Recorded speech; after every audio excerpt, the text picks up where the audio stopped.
In this lecture, we will study bending stresses in beams. So, how to find out bending moment we have learned in our previous chapter, in our previous lectures. Now, these bending moments creates,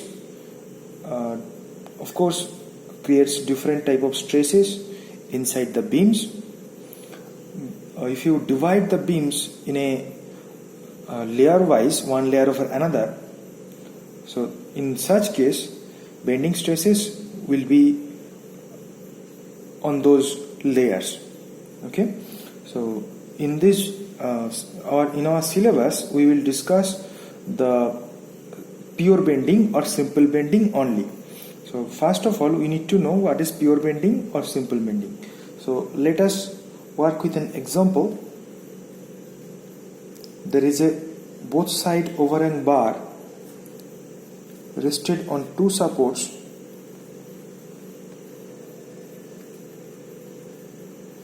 in this way, in this similar way.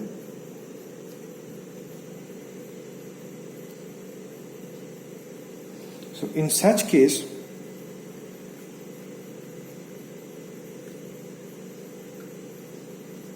these two loads are W, and the reactions, of course, from the symmetry can be found out W, and this is also W. So if we do, this is A and this is B, this is C and this is D. So if we do its bending moment diagram, then it will look like this. This will be negative and this will be positive. Okay, this will be minus, this will be plus, the value will be W, this is the CD and this is AB. Now if we look at its bending moment, it will look like this. This is C, this is D, this is A and this is B. So this is what it will look like. Now if we look in this region between A and B, you will find there is no shear force on the layers of the beam, and there is a uniform bending moment.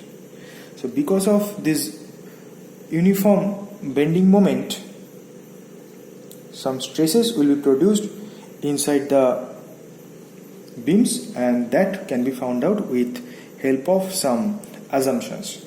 So here we are studying pure bending. That means the beam carrying no shear force and carrying a constant bending moment,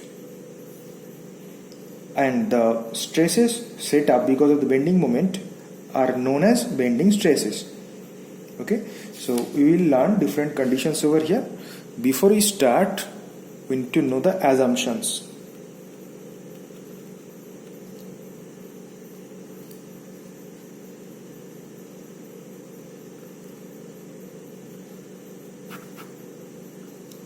The assumptions are: the material of the beam is homogeneous and isotropic.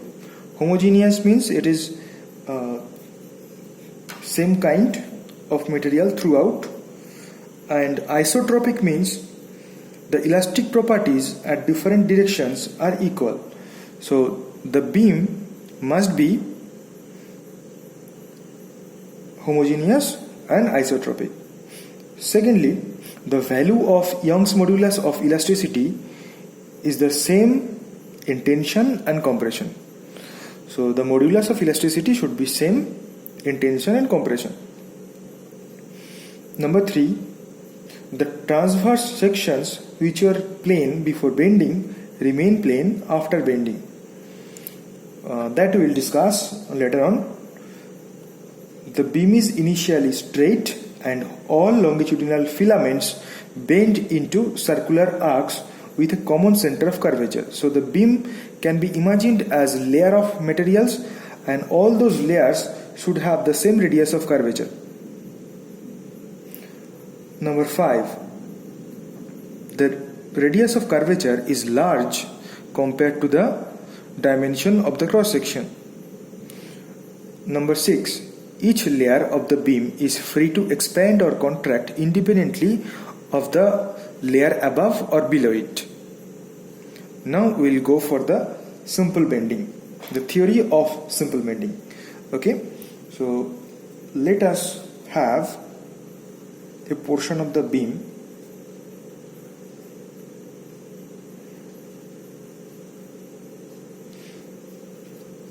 this is N, this is a NN, and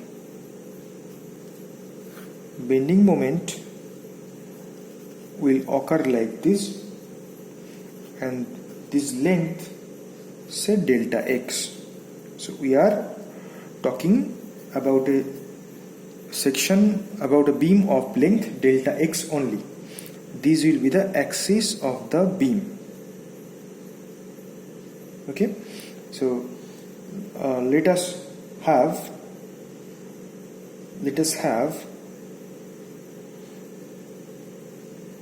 the section should be well defined.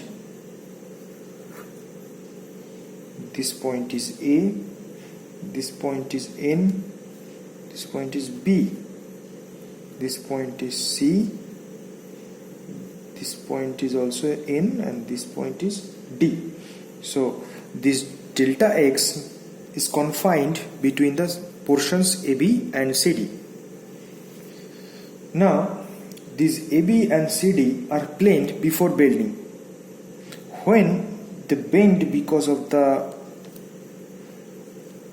bending moment, it seems like this, and this AB seems like AB dash and A dash B dash, and this represents this becomes C dash D dash. So this AB was before a plane, now it becomes A dash B dash but still remains as a plane. This CD was plane, now they become C dot D dot, but they are remaining as a plane, and this will be its axis. Now if we look at it, you will find the upper sections of the beam got shortened. So this AC here, and look here A dot C dot, you will definitely can understand this A dot C dot got shortened, their length got decreased, and as much as you go up to this axis of the beam, this length got shortened along this direction. So the length at the axis is same. This axis N dash N dash, this length N dash becomes same as NN, which was delta x. There is no change of length at the axis, but the much you go upward further from NN dash, you will find the lengths get shortened. Similarly, the much you go further from NN dash to a downward direction, you will find its length got increased. So the strain or the increase of this length of the layer depends on this dimension. The much you go further, the much the extension will be. Now because of this bending occurs, and if the bending occurs, the deformation occurs. If the deformation occurs, then the material provides some resistance to the external load or to the bending moment. Now while under certain limit, this resistance should be equal to the external load. Now let us find out what is the expression of the bending stress in case of a simple bending. So we will take a layer we will take a layer EF in this region. Okay, so this layer we will take, this is E, this is F, and the distance is small y from the axis. So this axis, the length of the axis does not get changed after bending. So this axis is called neutral axis of the beam. Now this EF section has been taken at a distance of y from the neutral axis. So here also it seems like this, and its new length will be E dash F dash. And if we increase these two planes, they will give the center of the curvature at this point O, and this angle will be subtended as theta. Now then what we have got? We have got EF is equal to NN is equal to del X. That is before bending. Now after bending, NN dash is equal to NN equal to delta X, unchanged. Now this NN dash can be found out if the radius of curvature is R. The radius of curvature is R. So R into theta, that will give you NN dash. Now this E dash F dash will be given by R plus Y, because this is Y. So R plus Y into theta, that will be E dash F dash. So the increase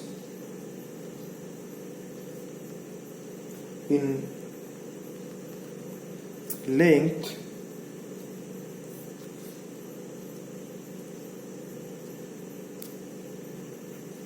of the layer EF becomes E dash F dash minus EF, or putting the values R plus Y into theta minus R into theta. So it actually becomes Y into theta. So the strain in the layer EF becomes increase in length by original length, and that will be equal to Y into theta by R into theta. So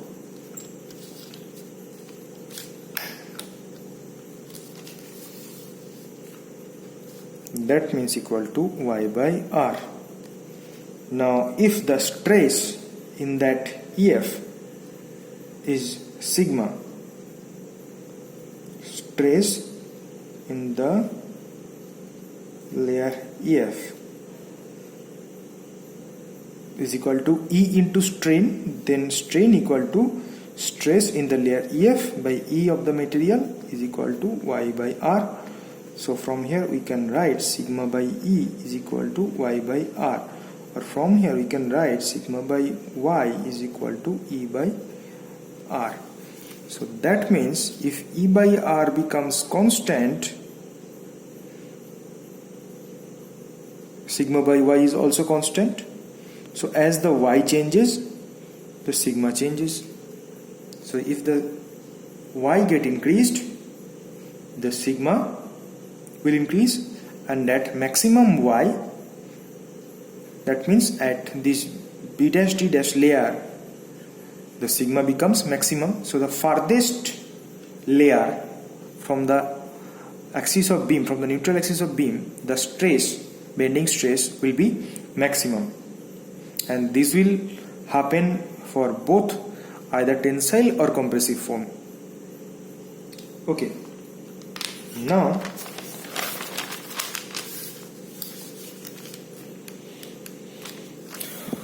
we will find out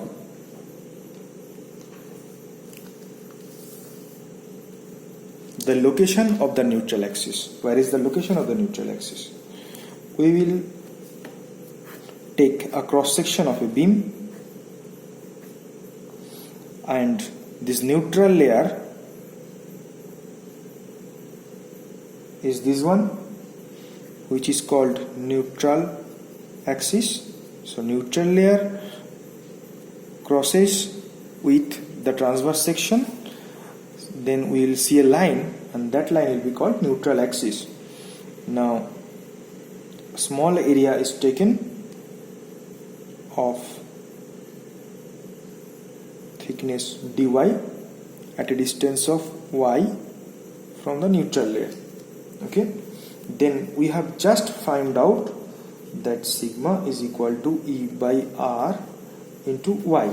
So at this section the stress developed is E by R into y.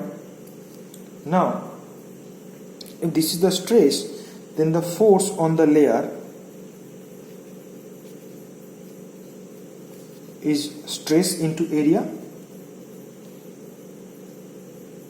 So if the area is dA, then it becomes E by R into y dA. So the total force on the beam section can be found out by integrating it, E by R into y into dA. Then we will get the total force acting on the total area. Now this E by R is constant, comes out, so integration y dA. Now from the theory of pure bending, we know that there is no force on the section of a beam, because shear force 0. There is no shear force on simple bending or pure bending. So this value must be equal to 0 because of theory of pure bending, and we have found out all the expressions for the condition of pure bending. That is our assumption, and we will get the idea about how much stress is getting developed. Without these assumptions, we are not able to find out any stresses. So from here we will get the ideas for different structures. Now this E by R is constant and cannot be equal to 0. So of course this becomes 0. Now if we look at it, what is this? This is the moment of area dA, and the integration means the moment of the total area about the neutral axis, and it is 0. Moment of the total area about neutral axis, and that is equal to 0. So when this happens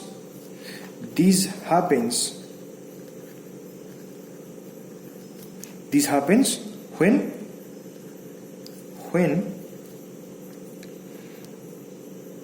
the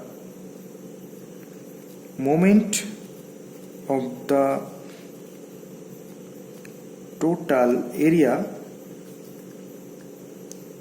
is calculated about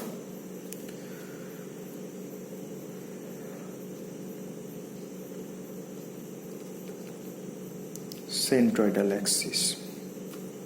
Okay, so that means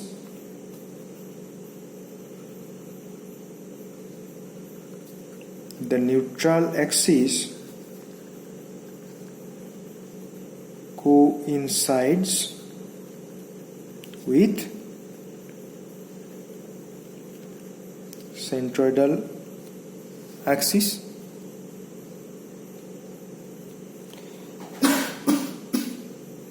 Sorry.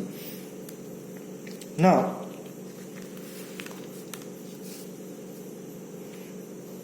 that means the neutral axis always passes through the centroid or centroidal axis.